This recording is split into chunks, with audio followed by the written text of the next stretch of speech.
Good morning everyone. सभी को नमस्कार। आज कायाकल्प बैच 1 का 16 डे 16वें दिन है। आज 16 डे। इस पे हम आप सभी लोगों का स्वागत करते हैं। जैसा कि आप लोग जानते हैं, इस सेशन में हम लोग पहले हमारे स्पीकर कुछ इंफॉर्मेशन हमें शेयर करते हैं, डे टू डे लाइफ में हमें क्या चीज का बदलाव करना है।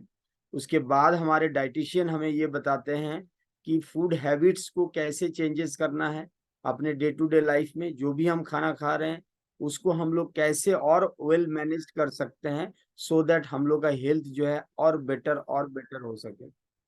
और आखिर में हमारे आपका कोच, जो हेल्थ कोच हैं, वो हमें आपका बेटर हेल्थ के लिए हमको एक्सरसाइज और अलग अलग आसन के बारे में बताते हैं, जो हम लोग रेगुलर अपने डे टू डे लाइफ में जब भी हमें मौका मिले उस चीज को हम लोग कर सकते हैं। लेकिन साथ में जब हम सेशन अटेंड कर रहे हैं, चूंकि ये वर्चुअल मोड में है, तो हमें उसका मतलब ये है कि आपका जो भी ट्रेनर हमें आपका इंफॉर्मेशन दे रहे हैं, हम लोग अगर वीडियो ऑन करके उसको सेशन अटेंड करेंगे तो हमारा कंसंट्रेशन ज्यादा होगा। घर के कोई मेंबर हमें डिस्टर्ब करने का कर नहीं सकता है। और चूंकि स्वस्थ अपना है तो हेल्थ के प्रति कुछ समय के लिए हम लोग थोड़ा सा सेल्फिश बन जाएंगे, क्योंकि स्वास्थ्य ही सब कुछ है। वही हमारा वेल्थ है एक्चुअल में, और उसी के क्रिएशन में हम लोग लग गए हैं। दिन ब दिन हम लोग और बेहतर होते जा रहे हैं। आप खुद में बदलाव भी देख रहे हैं। जो आपका अभी अगर आप बीएमआई टेस्ट करेंगे अपना, या कराडा मशीन से, या और भी आपके पास जो मशीन होंगे, तो आप देखेंगे कि हमारा डे टू डे का जो अभी 15 दिन 20 दिन पहले का जो आपका पैरामीटर्स लेवल था, वो हमारा अप डाउन हो गया है, मतलब कम होने लगा है। इसका मतलब हम लोग और अच्छे सेहत की और बढ़ रहे हैं। तो हम लोग ज्यादा समय ना लेते हुए मैं इनवाइट करूंगा मिस्टर चंदन जी को, वो सेशन कंटिन्यू करें। Yes please.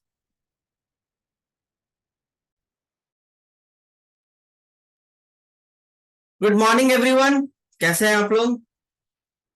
उम्मीद करते हैं बहुत अच्छे होंगे और प्रोग्राम तो बहुत अच्छा से चल रहा है। अभी लोगों का हम देख रहे थे कि कई सारे लोग 10,000 स्टेप्स को बियॉन्ड भी जाके एक्स्ट्रा माइल्स चलने का कोशिश कर रहे हैं। ये दिखा रहा है हम लोग काफी अच्छे मतलब हेल्थ को लेके कॉन्शियस होते जा रहे हैं। और आप लोगों का मोटिवेशन देखते हुए हम लोग भी मोटिवेटेड फील करते हैं सुबह मॉर्निंग का सेशन अटेंड करने के लिए, स्टार्ट करने के लिए। तो चलिए हम लोग आज का सेशन स्टार्ट करते हैं।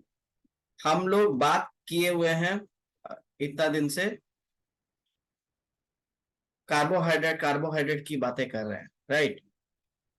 कई बार हम लोगों ने कुछ कुछ सेशन में हम लोगों ने कार्बोहाइड्रेट्स के बारे में जाना, अच्छा खासा हम लोगों ने जाना उसमें क्या होता है। आज थोड़ा सा और इसको गहराई से जानते हैं, थोड़ा डिटेक्टिव बनते हैं, मतलब बारीक चीजों पे भी थोड़ा सा नजर डालेंगे अब कार्बोहाइड्रेट्स की चीजों पे। तो मेरा सवाल सबके लिए पहला ये है कि आप जब अच्छा खासा खाना खाते हैं, मतलब थोड़ा हेवी, तब नींद आता है कि नहीं? नींद मतलब थोड़ा सुस्त सुस्त महसूस होने लगता है थोड़ा देर हम सो जाएं फिर हम उठे फिर काम करें, ऐसा फील होता है कि नहीं? अगर होता है तो क्यों होता है? खाना खाने के बाद तो एनर्जी आना चाहिए, तो नींद क्यों आता है? ये अभी अगर आपके मन में सवाल है तो चलिए आगे हम लोग बात करते हैं इसको लेके। तो देखिए, हमारा बॉडी में अलग अलग न्यूट्रिशन का अलग अलग असर होता है ब्लड ग्लूकोज को लेके। ये हमारा ये हमारा ये हमारा कार्बोहाइड्रेट का source, ठीक है। ये हमारा प्रोटीन का है और ये हमारा फैट्स का है। तो इसमें आप देख सकते हैं कि सबसे ज्यादा हमारा कार्बोहाइड्रेट से ब्लड ग्लूकोज लेवल ऊपर भागा है, ठीक है। अब आप ये ग्राफ के हिसाब से आप देखें तो ब्लड ग्लूकोज लेवल भागा तो ऊपर है, सबसे ऊपर, लेकिन गिरा भी सबसे ज्यादा नहीं है। मतलब यहाँ पे आप देख सकते हैं कि ये आपका जो ब्लड ग्लूकोज लेवल है, सारा 4 घंटा के अंदर ये हो गया है, ठीक है। और ये सब थोड़ा लंबे देर तक के बाद घटा है पूरा एकदम अच्छा से। तो ये दर्शाता है कि कार्बोहाइड्रेट बहुत जल्दी शूट अप भी होता है और बहुत जल्दी गायब भी हो जाता है। ये हम लोगों ने पढ़ा था जब सिंपल शुगर की हम लोगों ने बातें की थी। तो हम लोगों ने जितना सिंपल मॉलिक्यूल होगा कार्बोहाइड्रेट्स का, उतना जल्दी वो ये हमारा शरीर में एनर्जी देगा, राइट। अब जैसे ही एनर्जी जल्दी दे देता है, देखिए तुरंत ये भागा, ये हमारा ब्लड ग्लूकोज, ठीक है। एक सेकेंड, तुरंत भागा, कितना जल्दी भागा। तो जैसे ही तुरंत इतना बाढ़ आ गया हमारे शरीर में ब्लड ग्लूकोज का, क्योंकि कार्बोहाइड्रेट टूटता है और हम लोग सिंपल शुगर खाते हैं, तो वो जल्दी जल्दी टूटेगा कॉम्प्लेक्स के कंपेयर में, ठीक है। तो क्या होता है, इंसुलिन का भी बाढ़ आना शुरू होता है। इंसुलिन भी बोलता है अरे अरे इतना एनर्जी आ गया, चलो आज करते हैं, हर कोशिकाओं में डालो उसको, ठीक है। हर कोशिकाओं में देता है, बोलता है एनर्जी बनाओ एनर्जी बनाओ, नहीं बना सकता है तो फैट के रूप में स्टोर करो। फिर एक्स्ट्रा जो बच जाता है उसको हमारा लीवर में, ये सब जगह, हर जगह जमा करने में लग जाता है। तो क्या होता है, ब्लड ग्लूकोज, ध्यान में रखिएगा, कोशिकाओं में ही ब्लड ग्लूकोज फिर गिरना शुरू हो जाता है, बहुत धड़ाम से गिरता है। इसी को शुगर स्पाइक जो आता है वो आता है, बाकियों में ऐसा नहीं होता है। तो अब क्या है, इस वजह से क्या होता है कि हमारा ब्लड जो होता है ब्रेन और हर जगह में पहुंचता है। आप देखे होंगे हमारा ब्रेन में जो को भी एनर्जी चाहिए, राइट। तो वहां भी ब्लड ग्लूकोज गिरना शुरू हो जाता है। तो ब्लड का कमी से ब्रेन को थकावट होने लगती है और हमारा शरीर में नींद आना शुरू होता है, ठीक है।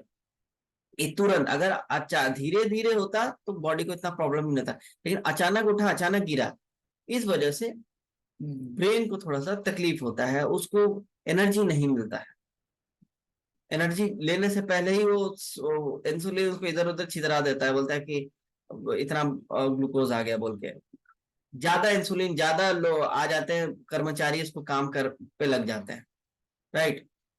तो ये यहाँ पे नींद आता है। प्लस हम लोग जैसे खाना खाते हैं, हेवी मील खाते हैं, तो डाइजेशन के ऊपर बहुत ज्यादा लोड पड़ता है और सारा ब्लड पेट की तरफ जाता है।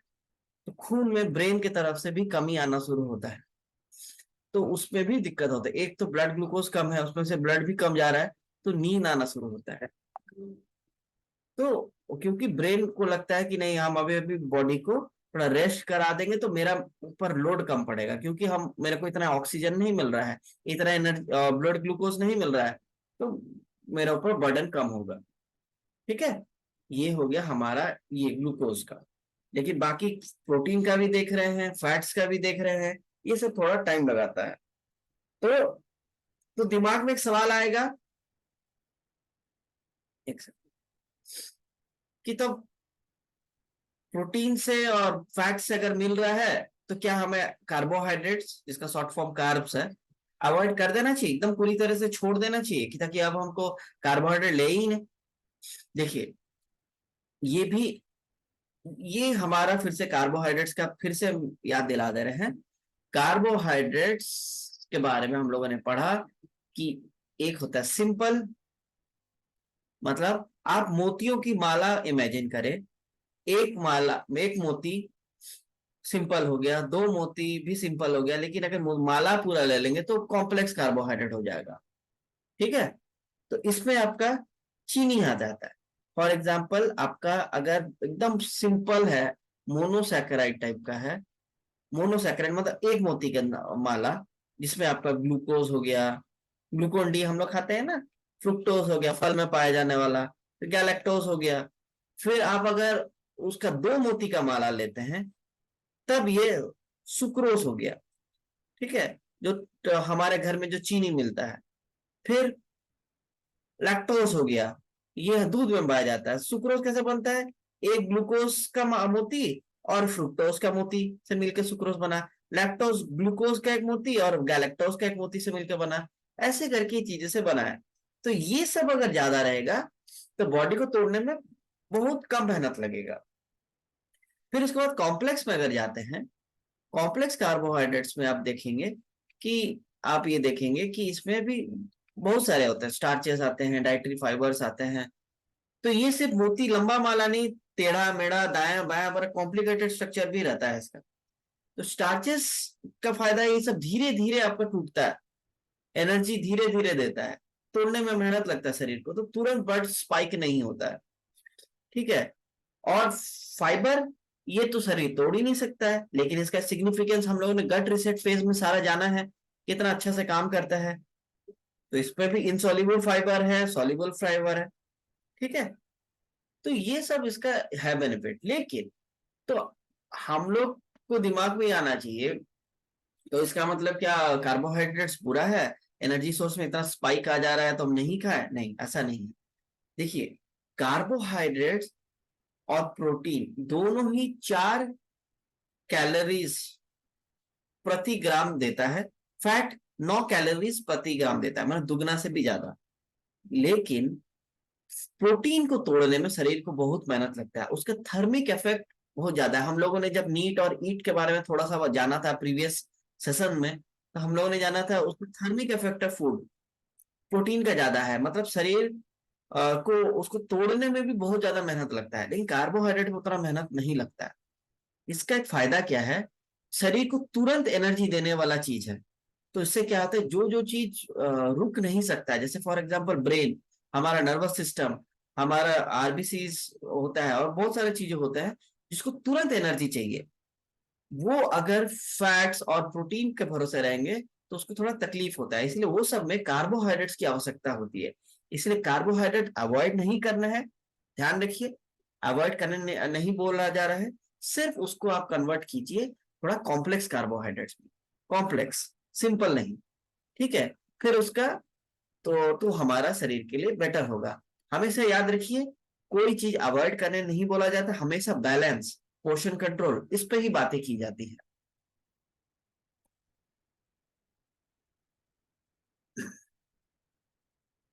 तो हम लोगों ने इसके बारे में जाना, इसका ये पढ़ा हम लोगों ने कि क्वांटिटी सही होना चाहिए, लेकिन क्वालिटी भी मैटर करता है। जब हम लोग कार्बोहाइड्रेट चूज करते हैं तो क्वालिटी भी मैटर करता है, ठीक है। तो यहाँ पे पहले हम लोग एक कार्बोहाइड्रेट की क्वांटिटी, अभी जैसे हम लोगों ने बातें की, 2 फैक्टर की बातें की, क्वांटिटी और क्वालिटी। अभी हम लोगों ने बातें की आपका कार्बोहाइड्रेट्स आपका कॉम्प्लेक्स रहे तो अच्छा है शरीर के लिए, ठीक है, धीरे धीरे आपका स्पाइक होगा। फिर अगर हम लोगों ने एक सेकंड,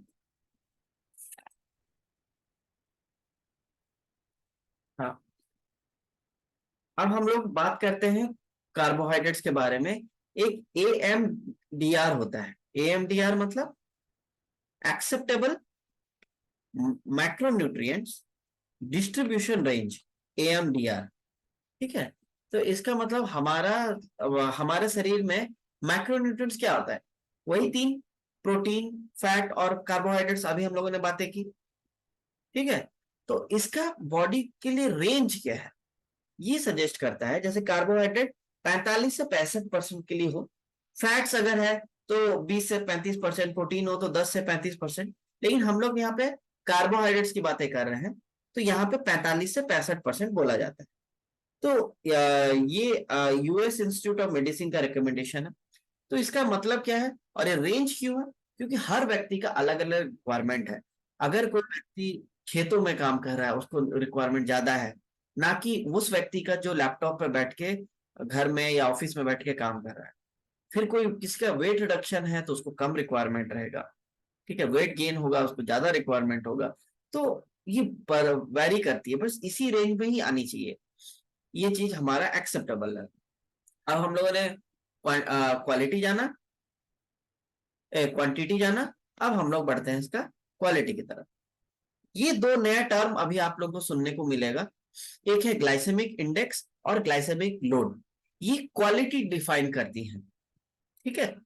तो अगर हम बात करें कि बारूद है हमारे पास, उससे हम लोग 2 प्रकार के पटाखे बना रहे हैं, उतना ही क्वांटिटी का बारूद लेके हम लोग अगर मान लीजिए मिर्चा पटाखा बना रहे हैं और उसी उतना ही बारूद लेके छोटा सा चक्री बना रहे हैं, तो दोनों में सेम बारूद यूज हुआ, लेकिन आप देखेंगे कंजप्शन ऑफ बारूद मिर्चा पटाखा में तुरंत हो जाएगा, मतलब आग लगाए भड़ुक खत्म। लेकिन चक्री में धीरे धीरे धीरे धीरे जलता है और चक्री घूमता है। तो ग्लाइसेमिक इंडेक्स भी कुछ इसी तरीके से बताता है, मतलब कार्बोहाइड्रेट शरीर में कितना जल्दी छूट गया, भुड़ुक करके छोड़ दिया, कि कितना लेट छोड़ता है। तो वही अभी हम लोगों ने जो प्रीवियस सेशन में हम लोगों ने बातें की, कॉम्प्लेक्स रहेगा तो जो लेट से छोड़ेगा और वो शरीर के लिए अच्छा है, राइट। तो सबसे बढ़िया जो सबसे ज्यादा एनर्जी छोड़ता है डायरेक्ट ग्लूकोज फॉर्म में रहता है, वह हमारा जो सिंपल शुगर रहेगा सबसे ज्यादा छोड़ता है, उसको हम लोगों ने मापदंड लिया है, उसको 100 माना गया है, उसी से कंपेयर करके बाकी को रखा गया है। तो आप यहाँ देख पाएंगे glycemic index, how quickly carbohydrate in food raises blood sugar level, ठीक है। तो स्केल 0 to 100 है, 100 आपका ग्लूकोज को माना गया है, तो 70 से ऊपर को हाई ग्लाइसेमिक इंडेक्स फूड माना जाता है, मतलब शरीर में तुरंत कार्बोहाइड्रेट छोड़ देता है। और 55 से नीचे को अच्छा माना जाता है कि ये बहुत स्लोली कार्बोहाइड्रेट छोड़ता है हमारे शरीर में। तो हम लोग को कोशिश करना चाहिए कि लो ग्लाइसेमिक इंडेक्स का फूड होना चाहिए, और थोड़ा बहुत अगर गया तो मीडियम में, हाई जाना नहीं चाहिए। बट कहानी उतना तक नहीं होता है, आगे और भी है। आगे ये है, अभी हम लोगों ने बातें की चक्री से बेटर आपका मिर्चा पटाखा, सॉरी मिर्चा पटाखे से बेटर चक्री है। लेकिन क्या हो, मिर्चा पटाखा का लड़ी अगर है, मतलब थोड़ा सा तो बढ़ाया उसके बाद, लेकिन अब धड़ाधड़ धड़ाधड़ धड़ाधड़ बढ़ाते जा रहा है, मतलब बंद ही नहीं हो रहा है, मतलब शरीर में और ज्यादा कई सारे मतलब शूट किए जा रहा है। तो ये ज्यादा ही कॉम्प्रिहेंसिव डेटा रहता है, इट एक्यूरेट एजम्पशन, ठीक है, कि क्वांटिटी और क्वालिटी का मिश्रण करके बताता है कि कितना ज्यादा ये छोड़ रहा है। मतलब थोड़ा सा एक कार्बोहाइड्रेट्स है जो कि बहुत जल्दी ग्लाइसेमिक इंडेक्स मतलब उसका हाई है, ठीक है, और एक थोड़ा सा उससे कम है लेकिन कार्बोहाइड्रेट बहुत ज्यादा है।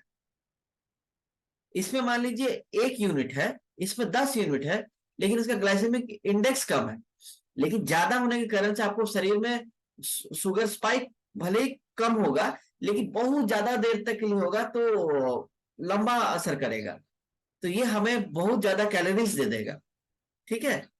तो ग्लाइसेमिक इंडेक्स एक पर्टिकुलर क्वालिटी बताता है, इसका हम लोग एग्जांपल हम लोग थोड़ा सा आगे वाला सेशन में समझेंगे, आप लोगों को थोड़ा सा क्लियर ज्यादा होगा। ग्लाइसेमिक इंडेक्स उसी तरह से 10 के अगर नीचे है तो बढ़िया खाना है, 20 से ऊपर है तो गड़बड़ है। तो इसका हम लोग एग्जाम्पल लेते हैं नेक्स्ट स्लाइड में, तो आपको थोड़ा क्लियर कट एग्जाम्पल आएगा, समझ में आएगा। ये देखिए, ये सब ग्लाइसेमिक इंडेक्स आपका और आपका ग्लाइसेमिक लोड दिया है। चावल का 73 है, व्हाइट राइस मतलब बहुत हाई है, 70 के ऊपर है। ब्राउन राइस का मीडियम है, ठीक है, ब्रेड का भी मीडियम है, ये सब देख सकते हो। वाटरमेलन का इसमें एक एग्जाम्पल ध्यान आकर्षण करना चाहूंगा, 72 है। तरबूज खाने से तुरंत ब्लड शुगर हाइप होता है, लेकिन इसका हम लोग ग्लाइसेमिक लोड देखें तो 4 है मात्र। ऐसा क्यों, यानी कि द लो ग्लाइसेमिक इंडेक्स, क्योंकि उसमें क्वांटिटी तो एकदम कम है ना, जितना क्वांटिटी का है वो तुरंत स्पाइक किया, क्योंकि फ्रुक्टोज होता है वाटरमेलन में, जो ग्लूकोज सिंपल मॉलिक्यूल मिलता है, बट वो कम है, बहुत कम है। लेकिन आप अगर डोनट डोनट अगर बताओगे, एक तरह का मेदू बड़ा का डिजाइन में होता है, एक मीठा होता है, ठीक है, पेस्ट्री शॉप में पाया जाता है, जिनको नहीं पता उनको बता दें। वो बहुत, उसको देख के पूरा चीनी से भरा वो चीज है, उसका भी ग्लाइकेमिक इंडेक्स आपका 72 है। तो क्या तरबूज और वो चीनी से भरा हुआ जो ग्लाइसेमिक इंडेक्स बालूशाही जैसा है समझ लीजिए, वो उतना ही रहेगा क्या, शरीर को उतना ही लोड देगा? नहीं, उसका लोड ज्यादा है, क्योंकि उसमें कार्बोहाइड्रेट बहुत ज्यादा है। उसमें इस पे अगर 10-11% अगर कार्बोहाइड्रेट्स मिलता है एक पर्टिकुलर सर्विंग में, उसमें 25 ग्राम तक चला जाता है। तो इस वजह से उसका ग्लाइसेमिक इंडेक्स 16 से 20 हो जाता है, मतलब हाई तक पहुंच जाता है, मीडियम टू हाई। और इसका देखिए कितना कम है। तो ग्लाइसेमिक इंडेक्स और अच्छा आपको कॉम्प्रिहेंसिव उसका बारे में बताता है। हमारा बॉडी में। तो ग्लाइसेमिक इंडेक्स लो वाला फूड खाना चाहिए, ग्लाइसेमिक लोड जिसमें कम हो तो मच बेटर है। ठीक है, अब ये हम लोगों ने बातें की। इस वजह से हम लोग को सम अप ये करना चाहिए कि फ्रूट जूस की जगह वेजिटेबल जूस खाएं, व्हाइट ब्रेड की जगह होल व्हीट ब्रेड खाएं, वड़ा पाव की जगह इडली सांभर खाएं। फर्मेंटेशन की हम लोगों ने बातें की, इडली फर्मेंटेड फूड है तो प्रोबायोटिक्स रहता है उसमें। व्हाइट राइस की जगह ब्राउन राइस, उसका देखिए क्वालिटी बेटर है। आइसक्रीम की जगह योगर्ट, आइसक्रीम चीनी से भरा है, ऑब्वियसली वो ग्लाइसेमिक इंडेक्स उसका हाई होगा, प्लस ग्लाइसेमिक लोड भी हाई होगा। सॉफ्ट ड्रिंक जगह लाइम वाटर, फ्रूट जूस में आप होल फ्रूट खाएं तो बेटर है। फ्राइड चिकन के जगह बॉइल्ड या ग्रिल्ड करके चिकन या फिश खाएं। तो ये सब चीजें हम लोग को चेंज करना चाहिए। ठीक है, तो कार्बोहाइड्रेट्स बहुत सोच समझ के हम लोग को खाना चाहिए। एक एग्जांपल बताते हैं, राइस में भी ये देखिए बी फैक्ट का राइस आता है। ठीक है, जैसे हम लोगों ने उसमें देखा 60-70 इस तरह का राइस में जा रहा है, बट ये गवर्नमेंट सर्टिफाइड है। इसमें देखा गया है कि काफी ज्यादा कम उसका जीआई है, इसका 52 जीआई है, राइट। तो आप लेकिन चावल खा रहे हैं, नॉर्मल पोर्शन कंट्रोल में खाएं। ऐसा नहीं है कि कोई चावल में कम है तो इसका मतलब हम पूरा एकदम पहाड़ बना के खाएं और खाली लैपटॉप के सामने बैठे रहे। अभी हम लोगों ने ग्लाइसेमिक लोड में वही चीज जाना, कार्बोहाइड्रेट्स कितना भी जा रहा है वो भी मैटर करता है। ठीक है, तो ये एक राइस का एग्जाम्पल है जो वंडरफुल है काफी। आपका ग्लाइसेमिक इंडेक्स बहुत कम रहता है इसमें, तो ब्लड शुगर को कंट्रोल करने में काफी ज्यादा मदद करता है। देखिए, कार्ब्स को छोड़ना नहीं है, कार्ब्स विलन नहीं है, बार बार हम बता रहे हैं। बट आपको कार्ब को लेके काफी चूजी होना चाहिए, उसमें अच्छा कौन है, बुरा कौन है, और कितना है, ये सबको थोड़ा सा सोच समझ के खाना चाहिए। इसीलिए अपना अंदर का जासूस को जगाना चाहिए। कोई भी खाना आता है उसके बारे में कार्बोहाइड्रेट के हिसाब से आपको एनालाइज करना चाहिए, फिर आपको उसके आगे बढ़ना चाहिए। तो आज के एक्टिविटी ऑफ द डे रहेगा कि आप सारा जितने भी लो जीआई और लो जीएल यानी ग्लाइसेमिक लोड वाले वैल्यू वाले फूड को आप लिस्ट कीजिए। उसका एक ये बनाइए पैमाना कि आप क्या खाते हैं डेली, उसमें से किस में आपका लो जीआई है, किस में हाई जीआई है, कौन सा जीएल किस में ज्यादा है। तो इससे क्या होगा, आप अच्छे से नेक्स्ट टाइम आप जब खाना जाएंगे तो आप प्रोग्राम्ड, आप बेटर रहेंगे to choose a better option. ठीक है, थैंक यू। और हम लोग यहाँ पे इनवाइट करेंगे हमारे डाइटिशियन मिसेस रजनी राजेश जी को carry forward our session. Thank you. Thank you so much Chandan ji, and a very good morning everyone. आज का सेशन बहुत ही इंटरेस्टिंग था। हमने जाना कि किस तरह से हमें अपने डाइट में सिंपल एंड कॉम्प्लेक्स कार्ब्स के बारे में हमने जाना। अगर हम कार्ब्स की मात्रा को कंट्रोल करते हैं तो हमें क्या लेना चाहिए। ऐसा तो है नहीं कि हम भूखे रहें और सारा दिन हमें कुछ ना कुछ खाने का मन करता रहे। उसको सप्लीमेंट करने के लिए उसको उसकी जगह यानी कार्ब्स को अगर हम कम करते हैं, उसका पोर्शन कंट्रोल करते हैं, उसकी जगह हम मात्रा बढ़ा सकते हैं प्रोटीन का। प्रोटीन बहुत ही हमारे बॉडी में अगर देखा जाए, इसके बारे में कुछ आज इंटरेस्टिंग बातें आपके साथ शेयर करूंगी। हमारे सर के बाल से लेके पैर के नाखून तक हर ऑर्गन, हर पार्ट, हर सेल को प्रोटीन चाहिए, और ये प्रोटीन से बना होता है। अगर मैं बिल्कुल सिंपल भाषा में बात करूं तो हमारा हर सेल प्रोटीन से बना हुआ है। हमारे स्किन में ग्लो करने के लिए हमें प्रोटीन चाहिए, और सबसे ज्यादा प्रोटीन की मात्रा अगर हम लेते हैं तो कहाँ से हमें मिलता है। अगर आप वेजिटेरियन हैं तो दाल, पनीर और सोया प्रोडक्ट्स जैसे टोफू, ये सारे प्रोटीन के अच्छे सोर्सेज हैं। अगर आप नॉन वेजिटेरियन हैं तो उनके लिए चिकन, फिश और एग, ये जो है प्रोटीन रिच डाइट में आता है। अब सवाल है कि प्रोटीन तो हम ले रहे हैं, लेकिन कितना लेना चाहिए। एक नॉर्मल एडल्ट के लिए प्रोटीन का रिक्वायरमेंट जो होता है नॉर्मली हमारे बॉडी वेट के बराबर होता है। सपोज कीजिए हमारा बॉडी वेट 70 kg है, तो आपको हर दिन 70 ग्राम प्रोटीन लेना चाहिए। हम इसे कैसे मेजर करेंगे? नॉर्मली अगर देखा जाए, अगर हम बहुत एक्यूरेसी पे नहीं भी जाते हैं, तो नॉर्मली अगर हम बहुत अच्छा प्रोटीन रिच डाइट लेते हैं तो हमें 25 से 30 ग्राम ही प्रोटीन मिल पाता है। तो कोशिश करना हमें प्रोटीन इंटेक को बढ़ाना है। अगर आप अपने खाने से जितना ले सकते हैं, उसके बाद जो रह जाती है कमी, वहां पे जरूरत है कि हम कुछ सप्लीमेंट करें अपने बॉडी को, प्लांट प्रोटीन से सप्लीमेंट करें अपने बॉडी में, प्रोटीन की मात्रा, अपने डाइट पे प्रोटीन की मात्रा बढ़ाएं। ये जो मैंने आपको मात्रा बताया प्रोटीन का, ये नॉर्मल एडल्ट के लिए है, बच्चों के लिए, बुजुर्गों के लिए और गर्भवती महिलाओं के लिए, प्रेग्नेंट लेडीज के लिए हमें प्रोटीन की मात्रा और ज्यादा बढ़ा के लेनी चाहिए, लगभग उनके बॉडी वेट का 1.5 गुना। अगर हम एथलीट हैं या बॉडी बिल्डर्स हैं जो लोग, तो उनको प्रोटीन की और ज्यादा जरूरत होती है, जिससे उनके मसल स्ट्रांग रहे। और प्रोटीन इनटेक को बैलेंस डाइट के साथ लेना इंपॉर्टेंट है, ताकि आपके बॉडी को सारे एसेंशियल न्यूट्रिएंट्स मिलते रहें। लेकिन एक चीज का ध्यान रखना है, प्रोटीन का एक्सेस इनटेक भी हार्मफुल हो सकता है, जैसे कि किडनी प्रॉब्लम्स हो सकती है। अब सवाल आता है कि कैसे अपने आप को रखें कि एक्सेस की तरफ नहीं जाए। तो आप ये मान के चलिए कि हमारे देश में ज्यादातर लोग, इनफैक्ट 80 to 90% लोग जो है वो प्रोटीन डेफिशिएंट हैं।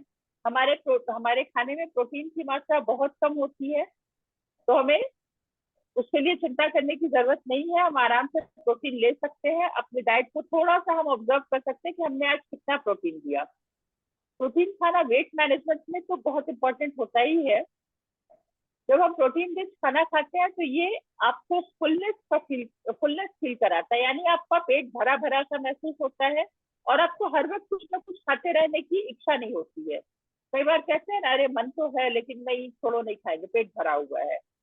तो आपको ये कहने की हिम्मत प्रोटीन देता है, क्योंकि प्रोटीन आपको फुल फील करवाता है। ये हमारी क्रेविंग्स को कम करता है और इससे आप कम खाना खाते हैं, जिससे आपके कैलोरी इनटेक कम होता है। और प्रोटीन मसल्स को भी बिल्ड करने में, मेंटेन करने में बहुत हेल्प करता है, जो मेटाबॉलिज्म को भी बूस्टअप करता है। यानी जो भी हम खाना खाते हैं वो एनर्जी में जो कन्वर्ट होता है उसको ये इम्प्रूव करता है। कैलोरीज बर्न करने के लिए भी मददगार होता है, क्योंकि प्रोटीन को डाइजेस्ट करने में हमारे बॉडी को ज्यादा एनर्जी स्पेंड करना होता है। अगर ज्यादा एनर्जी एक्सपेंड करेगा तो हमारा कैलोरीज ज्यादा बर्न होगा और इस तरह से हम वेट मैनेज करने में हेल्प करेंगे। इसके अलावा एनर्जी लेवल को मेंटेन करता है। ऐसा नहीं कि हम खाना कम खा रहे हैं, कार्ब्स की मात्रा हमने कम कर दिया तो हमारा एनर्जी लो होगा, बिल्कुल नहीं। प्रोटीन उस रोल को पूरा करता है, हमारे एनर्जी लेवल को मेंटेन करता है, जिससे वर्कआउट करने में भी अच्छा रहता है। और प्रोटीन रिच खाना खाकर अपने वेट को मैनेज करना बहुत इजी हो जाता है। हमारे फैट को तो कम करता है, लेकिन हमारे लीन मसल को वो प्रोटेक्ट करता है और इम्प्रूव करता है, जिससे कि हमारा जो मसल जो भी लॉस होता है उसको वो रिपेयर करता है, मेंटेन करता है। जैसा मैंने बताया, वेजिटेरियन है तो आपको क्या लेना चाहिए, नॉन वेजिटेरियन है क्या लेना चाहिए, लेकिन आपको रेगुलर मॉनिटर करना है कि हमारा प्रोटीन इंटेक कितना हो रहा है।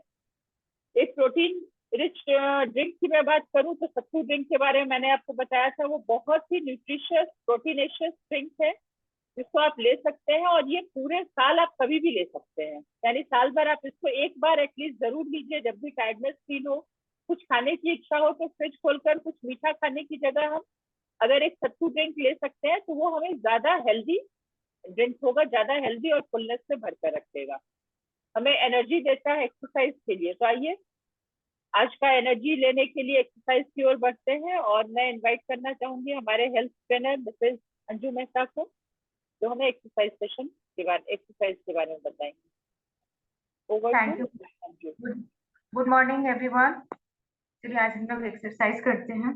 सभी अपने अपने एक चेयर को पास में रख लीजिए और चेयर पे ही बैठेंगे।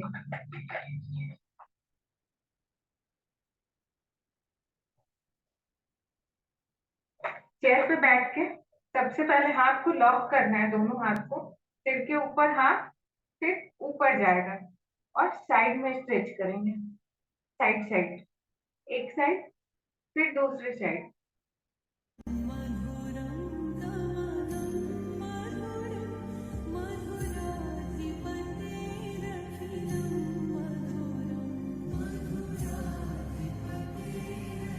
बंद करना है।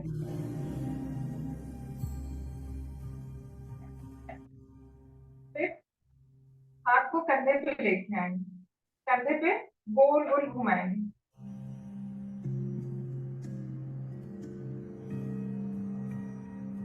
एक साइड से घुमाएंगे 5 टाइम या 10 टाइम, फिर अपोजिट।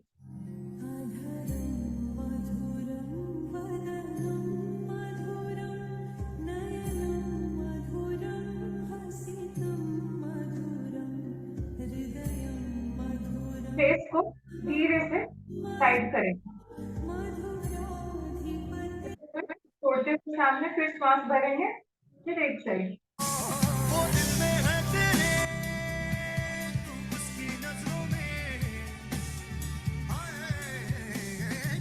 बराबर लो, फिर पीछे डाउन।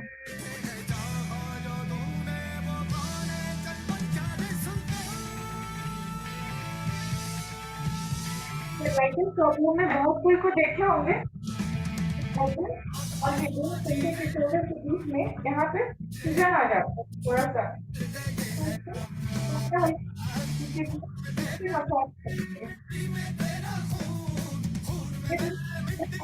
हुआ लगता है ना,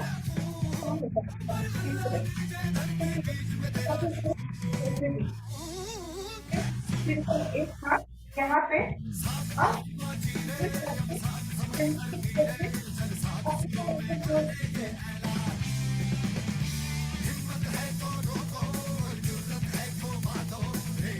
और शेयर करूँ।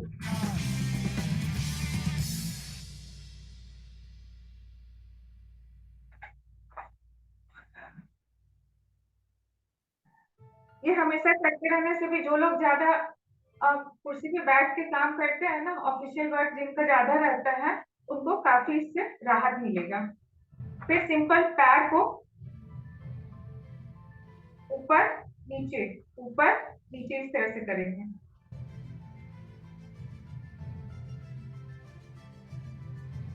फिर इसको राउंड राउंड घुमाएंगे एक साइड से।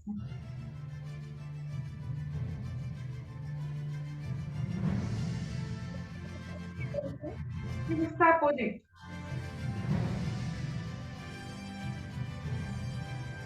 नीचे फर्श पे,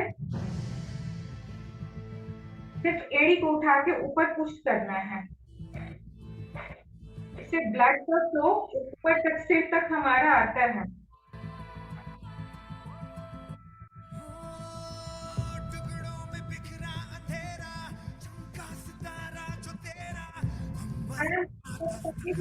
बैठे रहिए ना, कहीं भी क्लास भी बैठे बैठे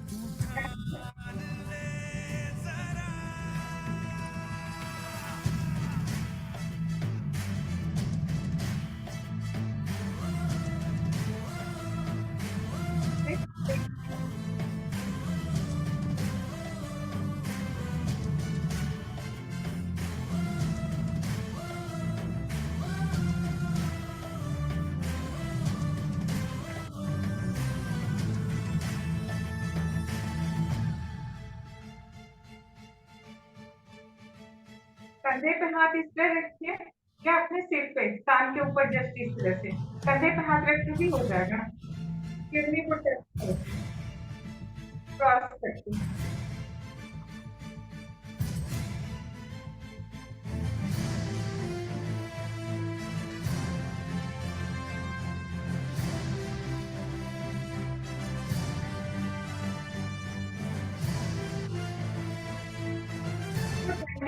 का दोष बैठे भी कर लोगे ना, तो कुर्सी पे बैठे रहने से जो पेट वगैरह ज्यादा निकलता है या कमर पे जो फैट रेशो ज्यादा होता है, इसको आप हमेशा कभी भी बैठे बैठे भी कर सकते हैं।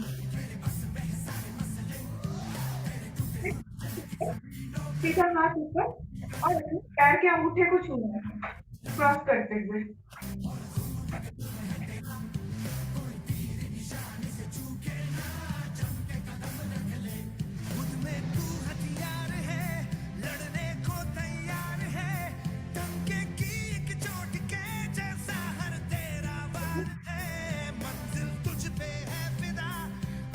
समझो, बिल्कुल ठीक है।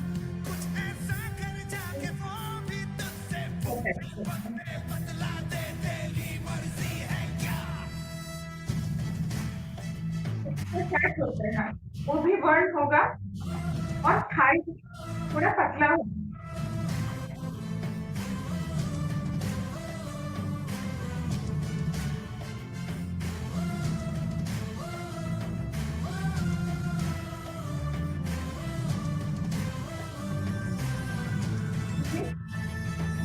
ट्वेंटी ट्वेंटी में कम से कम 2 स्टेप जरूर कीजिएगा। 20 करने के बाद ही ना मसल में फील होता है, ये करना चाहिए।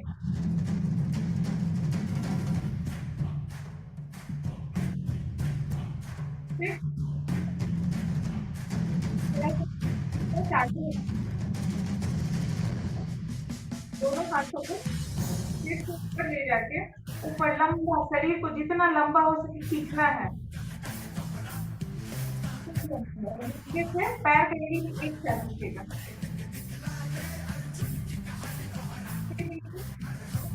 फिर रुक जाए।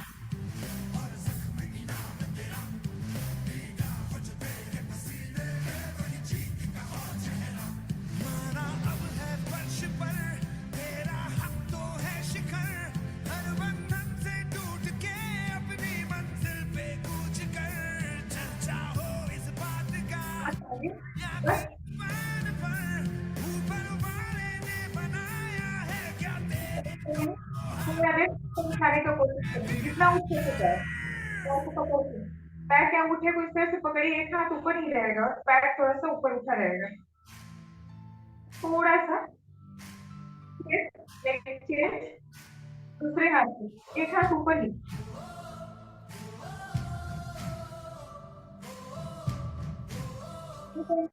ऐसे पेट पे हल्का हल्का प्रेशर पड़ेगा।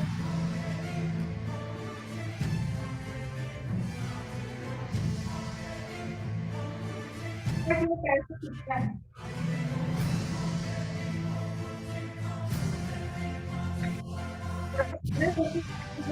एक साइड में इस तरह से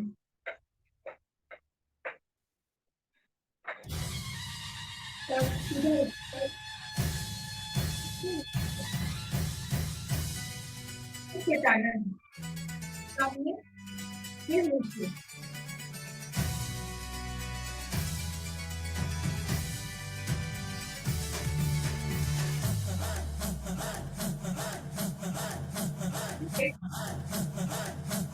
बजने ते धड़क धड़क ढोल ताश धड़क धड़क भंडारा झिड़क झिड़क मल्हारी धड़क धड़क भड़क साली चटक मटक फटक साली दुश्मन की देखो जो फाट लावली।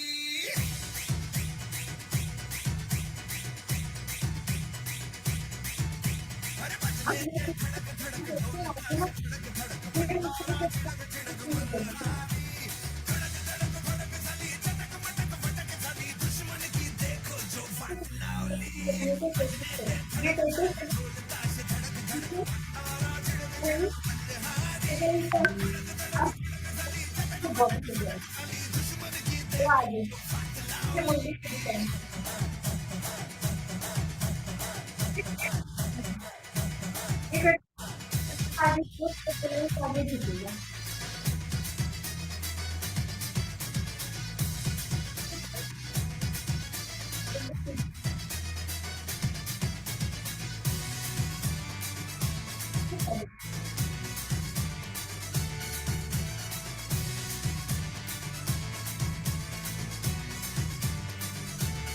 ऊपर से हाथ नहीं लेके अपने दूसरे शोल्डर को छूना है, टच करना है। धीरे धीरे बड़ी चली है जो थी चिंगारी छोटी चिंगारी बड़ी बड़ी बड़ी बड़ी बड़ी बड़ी है मन की अलमारी।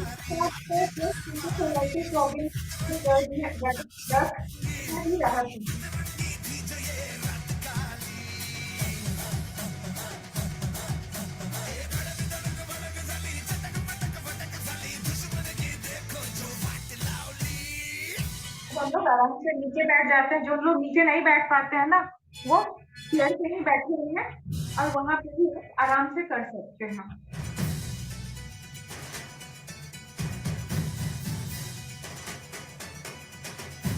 ठीक है,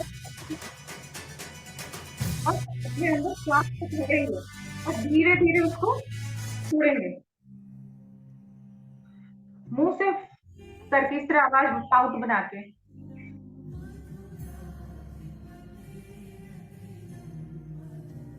थ्री टाइम करने के बाद आप रिलैक्स हो जाएंगे। फिर हाथ ऊपर करेंगे, श्वास भरेंगे, कंधे तक लाएंगे। अब इसी प्रक्रिया को थोड़ा जोर से करेंगे। जोर से सांस लेंगे,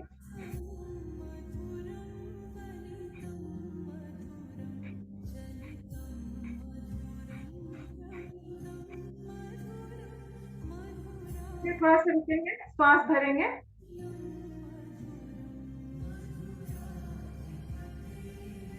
तो 3 टाइम करना है। फिर स्टार्ट करते हैं।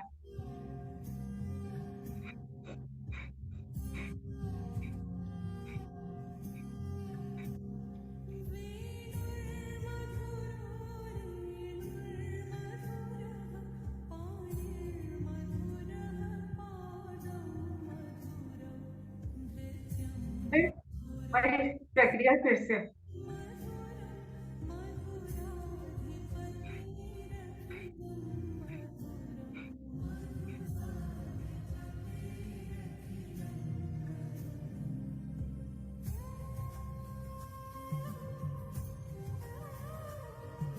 कंधे पे एक घुटने पे हाथ, एक हाथ पीछे, थोड़ा सा क्रॉस पेट पे ऐठन होना चाहिए। फिर दूसरे साइड से भी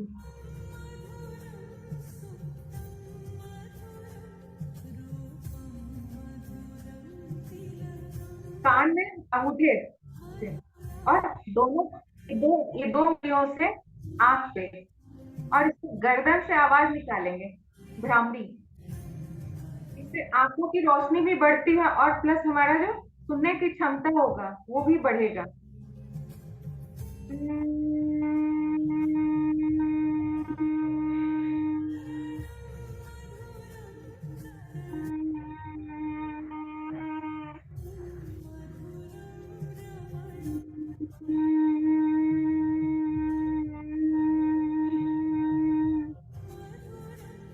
करने के बाद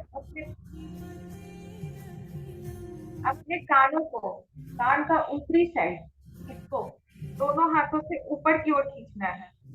इससे हमारा सुनने की क्षमता जो है वो बढ़ती है। ऊपर की ओर खींचना है जितना कस के हो सके। खुद के कान खुद ही खींचना है। बच्चे में तो हमारे टीचर खींचे होंगे। ऊपर की ओर, मिडिल वाले को इधर, बीच वाले को बीच में, फिर नीचे वाले को नीचे। प्रक्रिया को कम से कम 3 बार जरूर कीजिए। ऊपर वाले को बीच में और नीचे वाले को नीचे। इससे हमारी सुनने की क्षमता जो है बढ़ती है।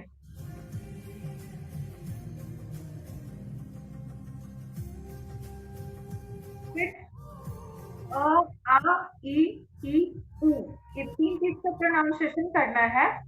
इसमें मुंह और ये गाल और मुंह दोनों का ये होना चाहिए।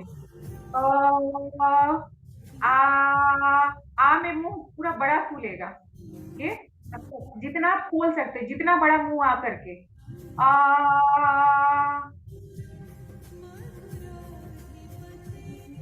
इसमें ये साइड में जाएगा, गाल का भी मसाज होगा साथ साथ। ये पाउट बन जाएगा। ये हमारा फेस का मसाज के लिए है। कीजिए आ, ई,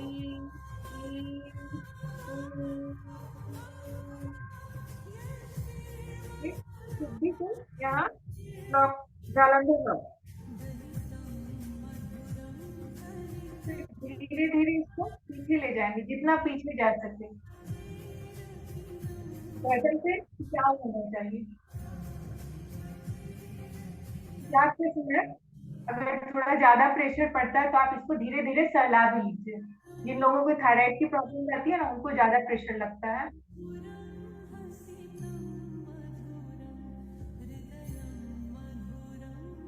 फिर से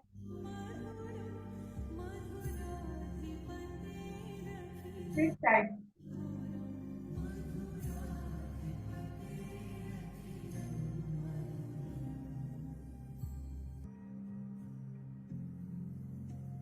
धीरे से सांस बढ़ते हुए साइड में होंगे और गर्दन को घुमाएंगे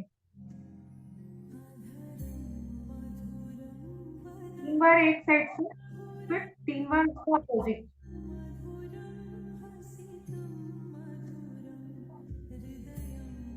एक हाथ से कान के पास से प्रेशर देना है सिर को, जितना कस के हो सके सिर को देना, और सिर से प्रेशर देना अपोजिट साइड से।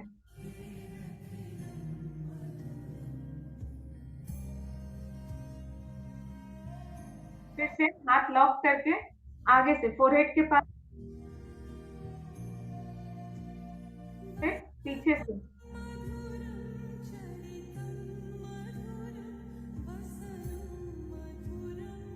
दोनों हाथ इस तरह से लॉक और सिर के पीछे जाएगा और लॉक रहेगा, कंधे के पास आएगा, फिर दूसरे साइड से।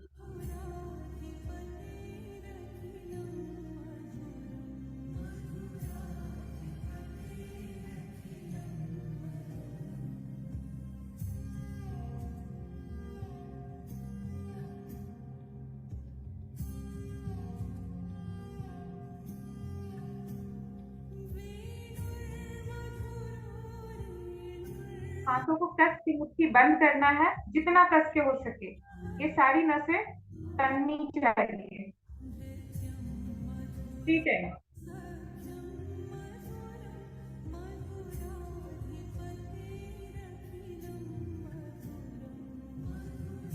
जो लोग चेयर पे बैठे हैं ना, वो गरुड़ासन कर ले। पैर भी इसी तरह से लॉक करेंगे, पैर भी, और पूरा कस के ऊपर हाथ, नीचे पैर टानेंगे। इसे पूरा शरीर जो उनका खींचेगा। जो चेयर पे बैठे हैं वो आराम से इस तरह से कर ले। खड़े होकर भी इसको कर सकते हैं। एक पैर पे खड़ा होना रहता है।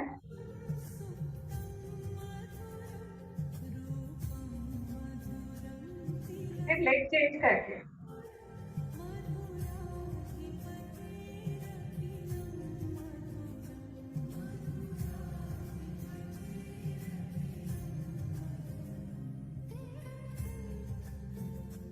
इससे पूरा शरीर जो है आपका खींचेगा। वज्रासन में बैठेंगे। जो लोग नहीं बैठ पाते हैं ना, वो सिंपल थोड़ा सा पैर खोल के भी बैठ सकते हैं।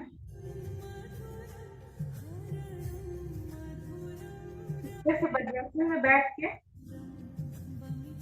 मुट्ठी बंद और अपने पेट से यहाँ पे साइड में आएगा, उसको धीरे धीरे हाथों को गोल गोल 3 टाइम एक साइड से, फिर दूसरे साइड से 3 टाइम। ये अतड़ियों को मसाज है, इसको हर 1 दिन या 2 दिन पर करना चाहिए।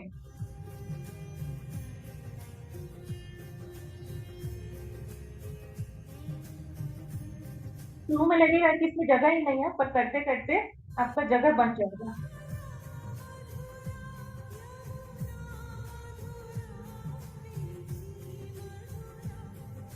आप लॉक, जिनको सर्वाइकल प्रॉब्लम है वो इसको जरूर करें। वो और हाथ को ऊपर लेके आएंगे और फेस नीचे जाएगा।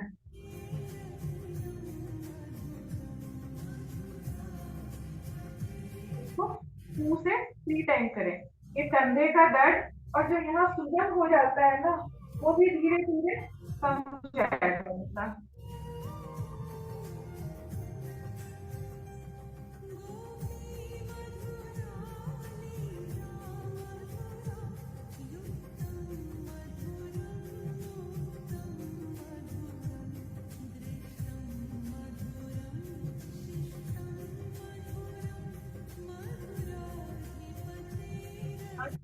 ऊपर और साइड पोज में आ जाएंगे, पैर थोड़ा सा खोल लेंगे और जितना लंबा हो सके, जितना आगे जा सकते हैं बॉडी, और पूरा चेस्ट को जमीन में बैठाइए। पूरा हिलाए, सांस लेंगे और छोड़ेंगे।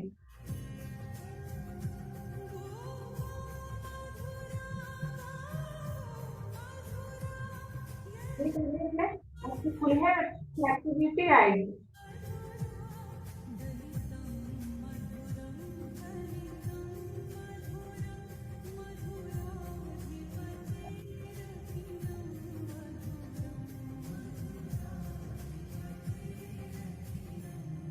काफी मार के बैठेंगे, दोनों हाथों को रब करेंगे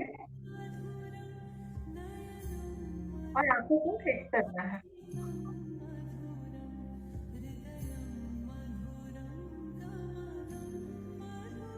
फेस पे पसीना आया हुआ होगा, उसी हाथ से फेस को गोलाई में मसाज करना है और फोरहेड को साइड में करके जो थोड़ा बहुत रिंकल्स वगैरह फेस पे बनता है ना, वो आपका खत्म हो जाएगा। इससे अच्छी मसाज तो कुछ हो ही नहीं सकती कि खुद का पसीना और खुद का ही फेस और अपने हाथों को चलाना है। ताली बजाते हैं कि हाथें लाल हो जाए और खूब जोर से हंसेंगे। हंसना ऐसा लगे कि नीचे से नाभि से आवाज आ रही है ऊपर तक।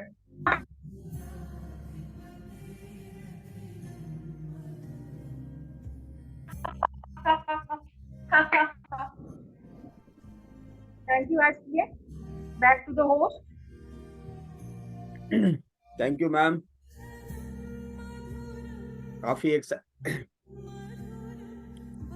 काफी एनर्जी मिलता है अगर हम लोग बैठ के सुबह सुबह इस तरह का एक मतलब टाइम बाउंडेड 15 से 20 मिनट का एक्सरसाइज होता है, जिसमें पूरे बॉडी का आपका माने एनर्जाइज्ड हम लोग हो जाते हैं पूरे दिन भर के लिए। तो तो हम लोग इसको लगातार प्रयास करेंगे कि हम लोग रेगुलर इस टाइम में जरूर से जरूर आपका सेशन को अटेंड करें। खासकर ट्रेनिंग वाला सेशन, जो एक्सरसाइज वाला सेशन है, उसको जरूर हम लोग अटेंड करें, तो अपना हमारे शरीर में जो बदलाव है इसको जरूर हम लोग देख पाएंगे। और आज आपने देखा कि हमारे फूड क्वालिटी में क्या क्या चीजें होता है। बोला जाता है कि लोगों को आपका डायबिटिक है, प्री डायबिटिक है, तो उस कंडीशन में किस तरह का भोजन, चाहे फ्रूट्स हो, चाहे आपका सलाद हो, या हम लोग जो रेगुलर डाइट में लेते हैं मील प्लेट्स, उसमें क्या क्या वो जीआई इंग्रेडिएंट होता है और क्यों हमें कम लेना चाहिए, ज्यादा लेना चाहिए। तो आज का सेशन बहुत इफेक्टिव रहा उनके लिए भी जो हमारे हेल्थ को जो है मेंटेन रखना चाहता है। आज वाला सेशन को यूट्यूब में आपको लिंक भेजा जाएगा, उसको जरूर दोबारा से देखें और इसको अपने मील प्लेट में चेंजेस करने का कोशिश करें। So thank you very much everyone, and कल हम लोग नए सेशन में हम लोग दोबारा कनेक्ट होंगे। Till then, good day.